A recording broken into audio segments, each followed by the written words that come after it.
ഇത്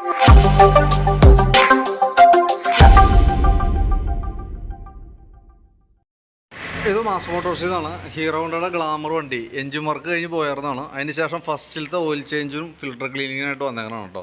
അപ്പോൾ നിലവിൽ നമുക്ക് 1000 കിലോമീറ്റർ അല്ലെങ്കിൽ ഒരു മാസം, അതാണ് അതിൻ്റെ പീരീഡ് പറയാം. അപ്പോൾ നമ്മൾ ഈ 1000 കിലോമീറ്റർ ഒക്കെ ഓടുമ്പോഴത്തേക്ക് എൻജിൻ ഓയിൽ മോശമായിട്ടല്ല ഫസ്റ്റിൽ തന്നെ സർവീസിൽ ചെയ്യാൻ പറയേണ്ട കാരണം എന്ന് വെച്ചാൽ നമ്മളത് എൻജിൻ ക്ലീൻ ചെയ്യുന്ന സമയത്തൊക്കെ പൊടി കാര്യങ്ങളൊക്കെ എന്തെങ്കിലുമൊക്കെ ഉണ്ടാവും അതിൻ്റെ ഉള്ളിൽ. അപ്പോൾ അത് ഈ ഫിൽറ്ററിനകത്ത് വന്ന് ബ്ലോക്ക് വരും. അപ്പോൾ ഇതിനകത്ത് നോക്കുമ്പോൾ ഇത് 100% ബ്ലോക്ക് എന്നായുള്ള ഏകദേശം ഇത്രയും ബ്ലോക്ക് അതിനകത്ത് കാണുന്നുണ്ട്. അപ്പോൾ അത് ക്ലീൻ ചെയ്യാൻ വേണ്ടിയിട്ടാണ് നമ്മൾ നിർബന്ധമായിട്ടും ആ ഒരു പീരീഡിനകത്ത് ഫസ്റ്റിലത്തെ പ്രാവശ്യം അതങ്ങനെ ചെയ്തു പോകണം എന്ന് പറയുന്നതിൻ്റെ കാരണം. പിന്നെ അതേപോലെ തന്നെ ഈ റോട്ടർ ഫിൽറ്ററിൻ്റെ ഉള്ളിലും അത്യാവശ്യം അഴുക്കുണ്ടാവും, അതും വരും. അപ്പോൾ അതും കൂടി ക്ലീൻ ചെയ്യേണ്ടത് അത്യാവശ്യമാണ്. അതിന് വേണ്ടിയിട്ടാണ് നമ്മൾ ഫസ്റ്റിലത്തെ ഇതിനകത്ത് തന്നെ ഓയിൽ ചേഞ്ചും ഫിൽറ്റർ ക്ലീനിങ്ങും ചെയ്യാൻ പറയുന്നതിൻ്റെ കേസ്.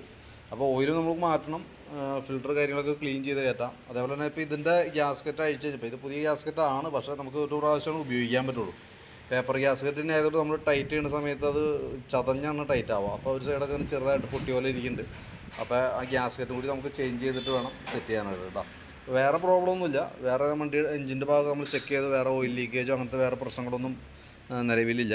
അപ്പോൾ അതൊക്കെ ഇൻസ്പെക്ട് ചെയ്യേണ്ടതും അത്യാവശ്യമാണ്. അതുകൊണ്ടൊക്കെ കൂടിയാണ് ഫസ്റ്റിലത്തെ ഒരു മാസം നമ്മൾ അതിൻ്റെ ഒരു പീരീഡ് പറയുന്നതിൻ്റെ കേസ്. അപ്പോൾ നിലവിൽ ഇപ്പോൾ ഇതിന് ഇത് മാത്രമേ ഉള്ളൂ. അപ്പോൾ ഞാൻ അതിൻ്റെ ഒരു ഏകദേശം ഒരു എസ്റ്റിമേറ്റ് കൂടി നോക്കിയിട്ട് ഡീറ്റെയിൽസ് വാട്സപ്പിലേക്ക് ഇട്ടേക്കാം. ഏതൊരു ഉച്ചയൊക്കെ ആകുമ്പോഴത്തേക്ക് നമുക്ക് എടുക്കാവുന്ന രീതിയിലാണ് ചെയ്തുകൊണ്ടിരിക്കുന്നത് കേട്ടോ. വർക്ക് കംപ്ലീറ്റ് ആയി കഴിയുമ്പോൾ വിളിച്ചോളാം. ഓക്കെ.